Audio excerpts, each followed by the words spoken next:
तो छात्रों, जैसा कि हम लोग बात कर रहे थे कि महमूद गजनवी की मृत्यु 1030 ईस्वी में हुई थी और महमूद गजनवी के सभी चर्चित आक्रमणों पर भी हम लोग बात किए कि कौन सा आक्रमण कब किया गया, किस शासक के विरुद्ध किया गया। अब हम लोग बात करेंगे कि महमूद गजनवी के दरबार में कुछ दरबारी विद्वान रहते थे। यहाँ से भी प्रश्न कभी कभी एग्जाम में पूछा जाता है। उन दरबारी विद्वानों का नाम जानेंगे, उनके द्वारा दी गई कुछ उपाधियां, उनके द्वारा लिखी गई कुछ पुस्तकें, इन सारे बातों पर हम चर्चा करेंगे। देखते हैं महमूद गजनवी के दरबारी विद्वान में सबसे पहला नाम आता है अल-बरूनी का। ध्यान से समझिएगा, अल-बरूनी। यहां से एक प्रश्न पूछा गया है कि महमूद गजनवी का यह दरबारी विद्वान अल-बरूनी था जो गजनवी के साथ भारत की यात्रा किया था। अल-बरूनी का एक फेमस बुक है जिस पुस्तक का नाम, अल-बरूनी का पुस्तक का नाम किताब-उल-हिंद। यहां से पूछा जाता है प्रश्न, याद रखिएगा, किताब-उल-हिंद, किताब-उल-हिंद, या इसे तारीख-ए-हिंद भी कहा जाता है। किताब-उल-हिंद या तारीख-ए-हिंद के नाम से जाना जाता है। तो आपको मैं बता दूं कि किताब-उल-हिंद या तारीख-ए-हिंद यह अल-बरूनी की पुस्तक है। अल-बरूनी एक महमूद गजनवी का प्रसिद्ध विद्वान दरबारी कवि था। किताब-उल-हिंद या तारीख-ए-हिंद पुस्तक के रचयिता अल-बरूनी जी हैं। और इससे एक और इम्पोर्टेंट प्रश्न बनता है, ध्यान से समझिएगा, कि अल-बरूनी ऐसा पहला व्यक्ति था जिसने पुराणों का सर्वप्रथम अध्ययन किया था। ध्यान से समझिएगा, पुराणों का सर्वप्रथम अध्ययन, पुराणों का सर्वप्रथम अध्ययन, पुराणों का सर्वप्रथम अध्ययन अल-बरूनी ने किया था। पुराणों का सर्वप्रथम अध्ययन अल-बरूनी ने ही किया था। तो दोनों प्रश्न आपको याद होने चाहिए कि अल-बरूनी महमूद गजनवी का दरबारी विद्वान या कवि था जिसकी पुस्तक का नाम किताब-उल-हिंद या तारीख-ए-हिंद है, और पुराणों का भारत में सर्वप्रथम अध्ययन जो किया था वह किसने किया था? तो अल-बरूनी ने।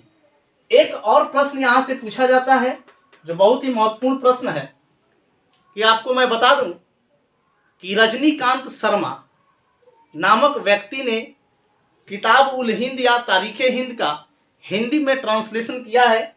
याद रखिएगा इस नाम को, रजनीकांत शर्मा। रजनीकांत शर्मा जिन्होंने किताब-उल-हिंद या तारीख-ए-हिंद का अनुवाद हिंदी में किया है। क्या चीज में किया है? हिंदी में।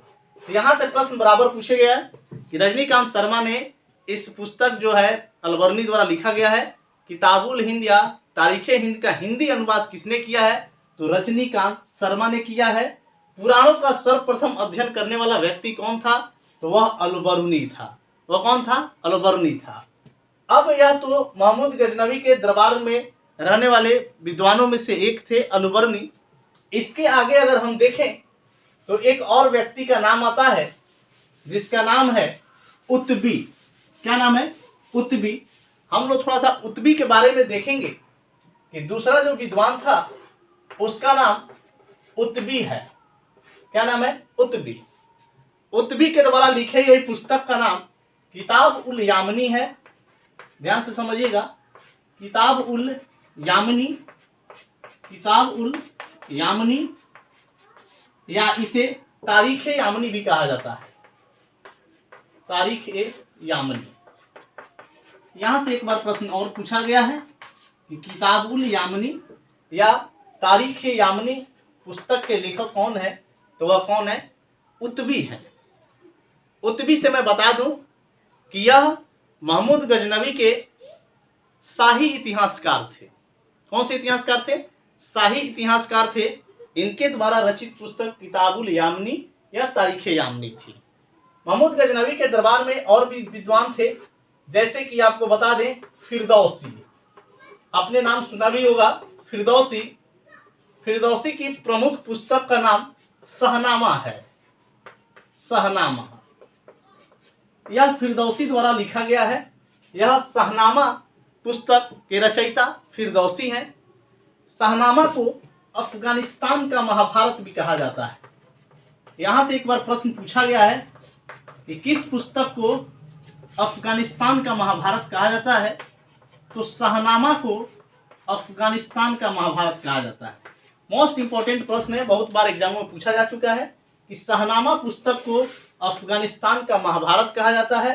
शहनामा के रचयिता कौन है, तो फिरदौसी है। फिरदौसी का एक उपाधि नेम भी है, इनको पूर्व का होमर भी कहा जाता है।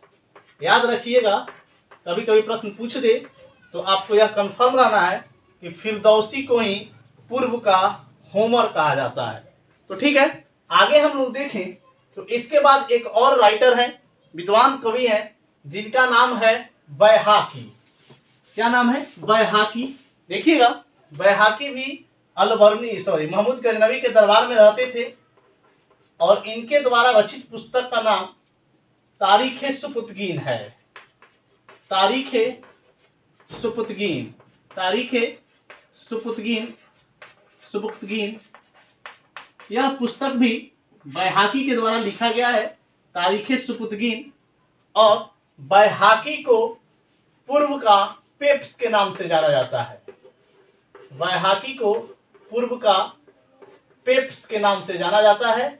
यह प्रश्न पूछा गया है बहुत बार कि पूर्व का पेप्स किसे कहा जाता है, तो बैहाकी को कहा जाता है। और पूर्व का होमर किसे कहा जाता है, तो वह कहा जाता है फिरदौसी को। किसको कहा जाता है, फिरदौसी को। तो यह जो है महमूद गजनवी के दरबार के प्रमुख दरबारी विद्वान लोग थे। आगे हम देखें महमूद गजनवी की कुछ प्रमुख उपाधियों को लेके, तो यहाँ से भी प्रश्न पूछा जाता है। आपको बता दें कि महमूद गजनवी एकमात्र ऐसा पहला तुर्क व्यक्ति था जिसने सुल्तान की उपाधि धारण की थी।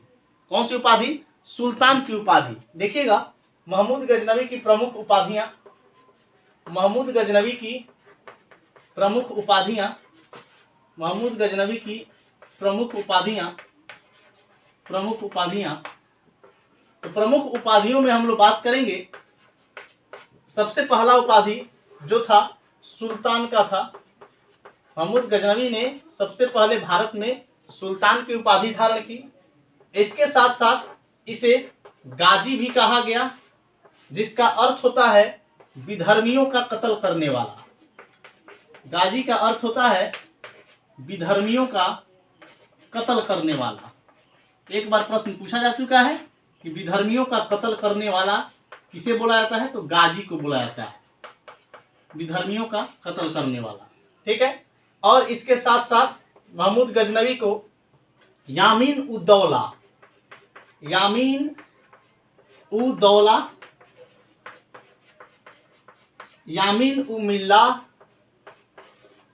यामीन उद्दौला, यामीन उमिल्ला यह भी उपाधि दिया गया था। यामीन उद्दौला, यामीन उमिल्ला, यह उपाधि इसे बगदाद के खलीफा अल आदिर बिल्लाह ने दिया था। याद रखना है कि यह उपाधि इसे कौन दिया था, तो बगदाद का खलीफा जिसका नाम था अल आदिर बिल्लाह। थोड़ा सा टेढ़ा नाम है लेकिन याद रखना है, अल आदिर बिल्लाह ने इसे उपाधि दिया था यामीन उमिल्लाह या यामीन उद्दौला का। ठीक है। तो हम लोग यह बात क्लियर हो जाए कि सुल्तान की उपाधि धारण करने वाला भारत में यह पहला तुर्क व्यक्ति था।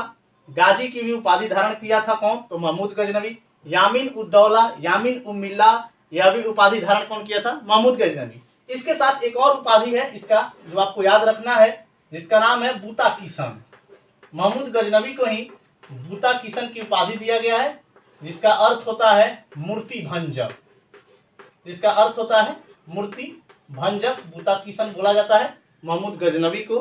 तो आपको मैं बता दूं कि यह जो है महमूद गजनवी से जो भी सारे प्रश्न एग्जाम पॉइंट ऑफ व्यू से बनते हैं उस पर हम लोगों ने आज चर्चा किया। आगे हम लोग कल के एपिसोड में महमूद गौरी पे चर्चा करेंगे। तब तक आप लोग इस टॉपिक को अच्छे से पढ़िए, समझिए और नोट्स बनाने की ज़रूरत हो तो आप अपने कॉपी में इसे नोट डाउन भी कीजिए, ताकि आपको आने वाले हर एक एग्जामों में यह कंटेंट काफ़ी लाभदायक सिद्ध हो। और आपसे चलते चलते एक और लास्ट विनती, यदि मेरे द्वारा पढ़ाया गया कंटेंट या मेरी पढ़ाई आपको अच्छी लगती है तो आप प्लीज़ मेरे चैनल गुरु मंत्रा जीएस क्लासेस को लाइक, सब्सक्राइब और ज़्यादा से ज़्यादा शेयर करें। बहुत बहुत धन्यवाद। Thank you.